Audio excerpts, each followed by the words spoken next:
દરિયાકાંઠે નશાના કારોબારનો પર્દાફાશ, દ્વારકામાં 16 કરોડનું ચરસ મળ્યું। દ્વારકાના વરવાળા દરિયા કિનારે કરોડોનો ચરસનો જથ્થો મળી આવતા ખળભળાટ મચી ગયો।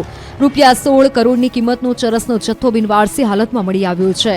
વરવાળા દરિયા કિનારાથી 30 પેકેટ ચરસનો જથ્થો મળ્યો છે।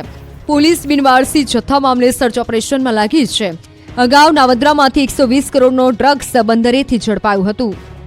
અહીં સવાલ એ થાય છે કે દરિયાઈ માર્ગે ચરસનો વિશાળ જથ્થો દ્વારકાના વરવાળા દરિયા કિનારે કેવી રીતે પહોંચ્યો? વરવાળા દરિયા કિનારા સુધી 30 પેકેટ ચરસનો બિનવારસી જથ્થો કોણ લઈને આવ્યું છે? કઈ બોટ મારફતે અહીં પહોંચ્યા? દરિયાઈ સુરક્ષાની બોટોને ભેદી અને દરિયા કિનારા સુધી ચરસ પહોંચાડવાનું સુરક્ષામાં મોટી ચૂક સમાન ગણી શકાય। શું કોઈ સ્થાનિકે ડ્રગ્સ લાવવામાં મદદ કરી હોઈ શકે? જોકે આ તમામ સવાલોના જવાબ પોલીસ તપાસ બાદ જ મળશે। પોતાના જ ઘરમાં લૂંટનું તરકટ રચ્યું, ચોંકાવનારી ઘટના બોરસદમાં બની। વિદેશ જવા પોતાના જ ઘરમાં રચ્યું લૂંટનું તરકટ, પરંતુ આ તરકટનો ફૂટી ગયો ભાંડો। આણંદ જિલ્લાના બોરસદ શહેરમાં એક અનોખો કિસ્સો સામે આવ્યો। તબીબ યુવતીએ ફરિયાદી બની પોતાના જ ઘરમાં લૂંટની ઘટનાને અંજામ આપ્યો। ઘટનાની વાત કરીએ તો વિદેશ જવા માટે પોતાના જ ઘરમાં મિત્ર અને પિતરાઈ બહેન સાથે મળી લૂંટનું ષડયંત્ર રચ્યું અને પિતાની ગેરહાજરીમાં પોતાના જ ઘરમાં લૂંટ ચલાવી હતી। મિત્રને ઘરમાં વાઈફાઈ ચેક કરવાના બહાને પ્રવેશ આપ્યો, ત્યારબાદ ઘરની તિજોરીમાં મૂકેલ 24 લાખ ભરેલી બેગ લઈ ફરાર થઈ ગયો। પિતા સાથે યુવતી બોરસદ પોલીસમાં ફરિયાદ નોંધાવા ગઈ હતી। આખરે પોલીસે તપાસ કરતા સમગ્ર બાબતે ચોંકાવનારો ખુલાસો કર્યો હતો। પિતાને જાણ થતા તે પણ પોતાના સંતાનની આ કરતૂતને લઈ સ્તબ્ધ થઈ ગયા હતા। હાલ પોલીસે તબીબ યુવતી, તેના મિત્ર અને પિતરાઈ બહેન સહિત 3 લોકોની અટકાયત કરી વધુ તપાસ હાથ ધરી છે। પકડાઈ ગયા 40 લાખની લૂંટના ગુનેગાર। અંજારમાં 40 લાખ રૂપિયાના લૂંટના ગુનાનો ભેદ પોલીસે ગણતરીના કલાકોમાં ઉકેલ્યો। કચ્છના અંજારમાં 40 લાખ રૂપિયાના લૂંટના ગુનાનો ભેદ પોલીસે ગણતરીની કલાકોમાં ઉકેલી નાખ્યો છે। પૂર્વ કચ્છ ગાંધીધામ પોલીસે 3 કિશોર સહિત 9 સામે ગુનો નોંધી 7 આરોપીની ધરપકડ કરી છે। મહાવીર ડેવલપર્સ બહાર જાહેર રસ્તા પર લૂંટનો બનાવ બન્યો હતો। 6 જૂનની રાત્રિએ અંજારમાં મહાવીર ડેવલપર્સની ઓફિસ બહાર થયેલ 40 લાખ રૂપિયાના લૂંટના ગુનાના આ છે આરોપીઓ।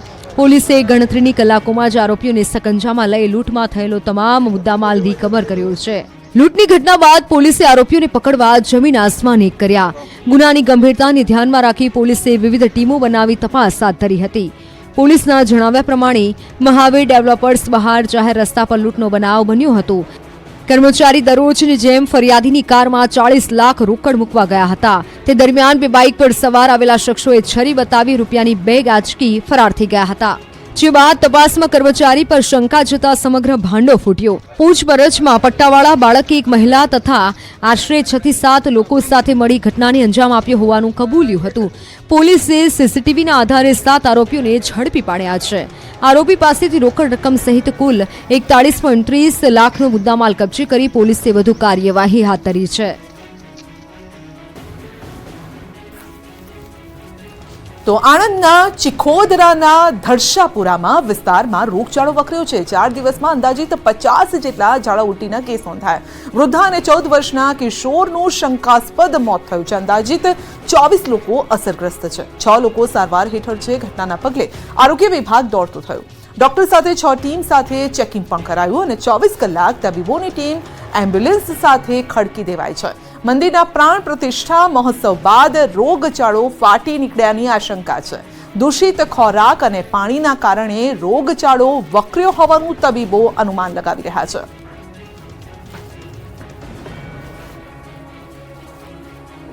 તો વલસાડમાં આડા સંબંધનું કરુણ અંજામ, પતિએ યુવાનનું ઢીમ ઢાળી દીધું। પત્નીના આડા સંબંધની શંકામાં ખેલાયો ખૂની ખેલ। પતિએ આડા સંબંધની શંકામાં લીધો યુવાનનો જીવ।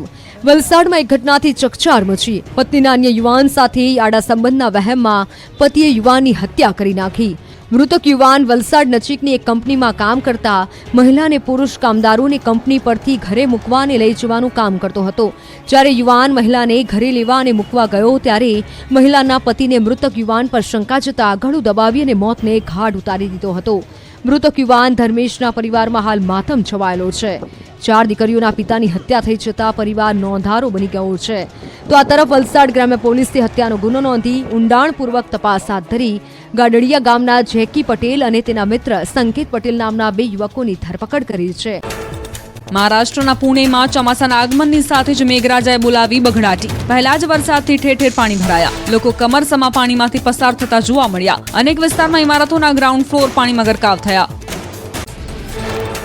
પુણેમાં જોરદાર પવન સાથે ખાબકેલા વરસાદથી પુણેવાસીઓએ ત્રાહિમામ પોકારી ઉઠ્યા. શહેરના પાર્વતી, ડેકન, પાષાણ અને પુણેના અન્ય ભાગોમાં રસ્તાઓ પાણીમાં ગરકાવ. વીરબાજી પાસલકર પુલ પાણીમાં ડૂબ્યો. પુણેના વડગાંવ બુદ્રુકમાં પુલ નીચે પાણી જમા થવાના કારણે વાહન વ્યવહાર ખોરવાયો. લોકોને ટ્રાફિકનો સામનો કરવો પડ્યો. નોકરી ધંધાથી છૂટતા લોકો ટ્રાફિક જામમાં ફસાયા હોવાના દ્રશ્યો આવ્યા સામે. પુણેમાં ભારે પવન સાથે ખાબકેલા વરસાદના પગલે વૃક્ષ ધરાશાયી થવાની ઘટના બની. સદનસીબે ઘટનામાં કોઈ જાનહાનિ નહીં. પુણેમાં ચોમાસાના પ્રવેશની સાથે ખાબકેલા વરસાદથી જનજીવન પ્રભાવિત. સુરેન્દ્રનગરના સાયલા પંથકમાં વાતાવરણમાં પલટો જોવા મળ્યો. ભારે ગરમી અને અસહ્ય ઉકળાટ બાદ વરસાદ વરસતા લોકોમાં ઉત્સાહ જોવા મળ્યો. પ્રી મોન્સૂનને લઈ ખેડૂતો ખુશખુશાલ જોવા મળ્યા. અમરેલીના ધારી પંથકમાં વાતાવરણમાં આવ્યો પલટો. ધારીના ખીચા સહિતના ગ્રામ્ય વિસ્તારોમાં વરસાદ. ભારે ઉકળાટ વચ્ચે કેટલાક સ્થળે વરસાદી ઝાપટા પડતા વાતાવરણમાં પ્રસરી ઠંડક. અમરેલીના બાવીશી ગામે અનરાધાર વરસાદ વરસ્યો. વરસાદના કારણે ખેતરોમાં ભરાયા પાણી. માત્ર 15 મિનિટ પડેલા વરસાદથી સીમ વિસ્તાર પાણી થયો. ચોમાસા પહેલા જ નદીઓમાં આવક શરૂ થઈ. છોટાઉદેપુરની સાપણ નદીમાં આવ્યા નવા નીર. ક્વાંટથી વચ્ચે ઉપરવાસતા મધ્યપ્રદેશમાં ભારે વરસાદના પગલે ઉમઠીની સાપણ નદીમાં આવ્યા નવા નીર. છોટાઉદેપુર જિલ્લામાં અચાનક વાતાવરણમાં આવ્યો પલટો. જિલ્લાના અનેક વિસ્તારમાં વરસાદી ઝાપટા પડ્યા. વરસાદી છાંટા પડતા વાતાવરણમાં ઠંડક ફેલાઈ.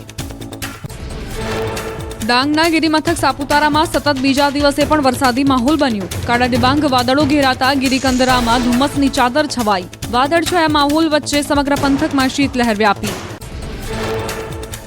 વરસાદી માહોલના કારણે પ્રકૃતિ સોળે કળાએ ખીલી ઉઠી. વરસાદના કારણે ખેડૂતોમાં ખુશી ફેલાઈ. મેઘરાજાની પધરામણી સાથે જ સાપુતારામાં વીકેન્ડને લઈ હોટેલ્સમાં એડવાન્સ હાઉસફુલના પાટિયા ઝૂલી ઉઠ્યા. નૈઋત્યનું ચોમાસું અને પ્રી મોન્સૂનને લઈને હવામાન નિષ્ણાત પરેશ ગોસ્વામીની મોટી આગાહી. મહારાષ્ટ્રના પુણે સુધી નૈઋત્યનું ચોમાસું પહોંચ્યું.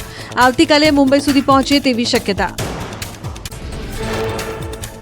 ગુજરાતમાં 14 જૂને પહોંચી શકે છે ચોમાસું. આવતીકાલથી વાતાવરણમાં પલટો જોવા મળી શકે છે. આવતીકાલ રાજ્યના કેટલાક વિસ્તારમાં વરસાદી માહોલ જોવા મળશે. ચોમાસા પહેલા જ વરસાદનું રેડ એલર્ટ. મહારાષ્ટ્ર, ગોવા તથા કર્ણાટકમાં વરસાદનું રેડ એલર્ટ. જોરદાર પવન સાથે મેઘરાજા બોલાવી શકે છે બઘડાટી. 11 જૂન સુધી વરસાદનું રેડ એલર્ટ. એક જ દિવસમાં 8 ઇંચથી વધુ વરસાદ ત્રાટકવાની સંભાવના. ગુજરાતના ખેડૂતો માટે આનંદના સમાચાર. ચોમાસું હવે ગુજરાતથી ફક્ત 250 કિલોમીટર દૂર. ગુજરાતમાં આ વખતે વહેલું બેસી શકે છે ચોમાસું. રાજ્યમાં ચોમાસાના આગમનનું કાઉન્ટડાઉન શરૂ.